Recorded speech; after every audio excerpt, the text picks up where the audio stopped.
Hello everyone. मैं हूँ doctor Anuradha Singh और मैं कंसल्टेंट गायनेकोलॉजिस्ट हूँ। कैसे हैं आप लोग? आज मैं आपके पास यहाँ पर कोई एजुकेशनल वीडियो लेकर नहीं आई हूँ, बल्कि आज मैं एक आपके साथ स्टोरी शेयर करने जा रही हूँ। ये स्टोरी मेरा खुद का एक्सपीरियंस है और जैसा कि आप लोग जानते हैं मैं पिछले 18 सालों से प्राइवेट प्रैक्टिस कर रही हूँ और ये कहानी उस वक्त की है जब मैंने प्राइवेट प्रैक्टिस नई शुरू करी थी। तकरीबन 17 साल पहले की बात है। मैं अपनी ओपीडी में बैठी हुई थी और उस वक्त मेरे पास एक पुलिस ऑफिसर कपल आए।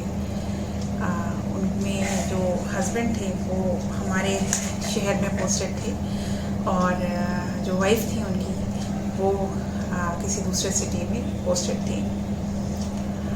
नया नया शहर था, नई पोस्टिंग थी और वाइफ को इनफर्टिलिटी की प्रॉब्लम थी जो कि पीसीओडी की वजह से थी। पीसीओडी एक हार्मोनल प्रॉब्लम है जिसमें कि एग्स प्रॉपर्ली नहीं बनते। तो अब ये चीज़ थी तो उन्होंने मेरे को दिखाया और मैंने कुछ टेस्ट वगैरह कराए तो उससे ये सब चीज़ें पता चल गई। फिर उनका ट्रीटमेंट शुरू हुआ और उनकी किस्मत और ईश्वर की कृपा से वो जल्दी ही प्रेग्नेंट हो गई और रेगुलर चेकअप के लिए यहाँ पर आने लगी। तो सब कुछ ठीक ठाक चल रहा था, समय अपनी गति से आगे बढ़ रहा था कि एक दिन अचानक उनका मेरे पास रात में तकरीबन 1 बजे फ़ोन आया कि मैम मेरी तबीयत कुछ ख़राब हो रही है और मुझे थोड़ा सा प्रॉब्लम हो रही है तो मैं आ जाऊँ। तो मैंने उनको बोला कि हाँ ठीक है, आप फ़ौरन आइए और मैं जल्दी से हॉस्पिटल पहुँच गई। जब वो नीचे आई तो मैंने उनको एग्ज़ामिन किया तो देखा कि उनकी तो कंडीशन कुछ ज़्यादा ही टिपिकल थी। उनका बीपी बढ़ रहा था, बच्चा आड़ा था और वाटर लीकेज हो रही थी और 8वां महीना उनका शुरू ही हुआ था। तो अब ऐसी कंडीशन में जो है सबसे ज़्यादा ज़रूरी ये होता है कि किसी तरह से बच्चे को निकाल लिया जाए जिससे कि बच्चा सेफ रह सके, क्योंकि बच्चे ने पॉटी भी कर दी थी। तो उसमें उनका सिजेरियन करना था तो मुझे ये ज़रूरत थी कि मैं उनके हस्बैंड को कांटेक्ट करूं। मैंने पता किया तो पता चला कि उनके हस्बैंड जो हैं वो किसी काम से आउट ऑफ डिस्ट्रिक्ट गए हुए हैं और उनको वापस आने में अगर वो फ़ौरन भी चल देंगे तो कम से कम उनको आने में 12 घंटे का समय लगेगा।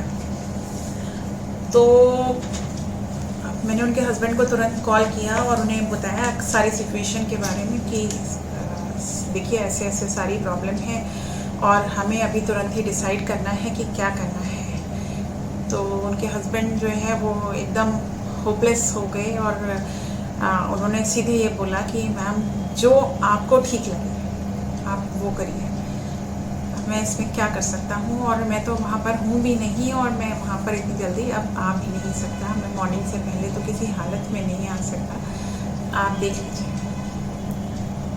तो खैर भगवान का नाम लेकर के और पेशेंट की कंसेंट लेकर के मैंने उनका सिजेरियन किया। रात के करीब 2:30 बज गए थे ये सब प्रक्रिया पूरी करते करते और वो एक प्यारी सी बेटी की माँ बनी। और सुबह जब हुई तो सुबह तकरीबन 10 बजे के अराउंड उनके हस्बैंड यहाँ पर आए और आते ही उनका जो पहला रिएक्शन जो था वो मैं ज़िंदगी भर नहीं भूल सकती। उनकी आंखों में आंसू थे और उन्होंने सिर्फ ये बोला मुझसे कि थैंक यू मैम, आपने आज जो किया है मेरे लिए वो शायद कोई किसी के लिए ना कर पाए, इतनी हिम्मत कोई ना कर पाए। आपको मैं बताऊं, सुबह जब मैं हॉस्पिटल में नीचे राउंड के लिए गई थी तो एसएसपी और बड़े बड़े जो एडमिनिस्ट्रेशन के लोग थे वो वहाँ पर मौजूद थे उनकी वाइफ के पास और उनसे सब मिल रहे थे, बात कर रहे थे। आज मैं ये घटना सोचती हूँ तो मुझे लगता है कि उस वक्त मैंने एक बहुत बहुत बहुत बड़ा रिस्क लिया था, अपने करियर को भी दांव पे लगाया था, क्योंकि मेरा नया नया करियर था, नई नई प्रैक्टिस थी। और अगर कुछ भी मिसहैप इस चीज़ में होता, बच्चा भी प्री टर्म था, पेशेंट की भी स्थिति बहुत बढ़िया नहीं थी, तो क्या होता। लेकिन यही होता है कि अगर आपकी किसी काम को करने में मंशा अच्छी हो, आपकी इंटेंशन अच्छी हो, तो ऐसा हो ही नहीं सकता। बहुत कम ऐसा होता है कि फिर इन कंडीशंस में अगर आपकी नीयत साफ़ है, आपकी भावना अच्छी है, तो आपके साथ बुरा हो। तो फ्रेंड्स, ये थी वो कहानी जो मेरा बहुत दिनों से मन था कि मैं आप लोगों के साथ शेयर करूं। आज वो परिवार, आज वो बच्चा तकरीब 17 साल के करीब का है, और आज भी वो उस बच्ची से और उसके पेरेंट्स के साथ में मैं टच में हूँ। बहुत अच्छा लगता है मुझे जब इस तरह की सफलताएं हमें मिलती हैं और लोग एक्नॉलेज भी करते हैं, और साथ में कोई एक्नॉलेज करे या ना करे, कोई माने या ना माने, जो मन को तसल्ली होती है वो एक अलग ही किस्म का एक्सपीरियंस है। तो फ्रेंड्स, आप सबसे ये गुजारिश है कि प्लीज़ अपने लेवल पर जो हो सके, जिसके साथ में अच्छा हो सके, प्लीज़ करिए। वो आपके पास वापस ज़रूर आएगा। What goes around comes around, यही आपको आज बताने चाह रही थी।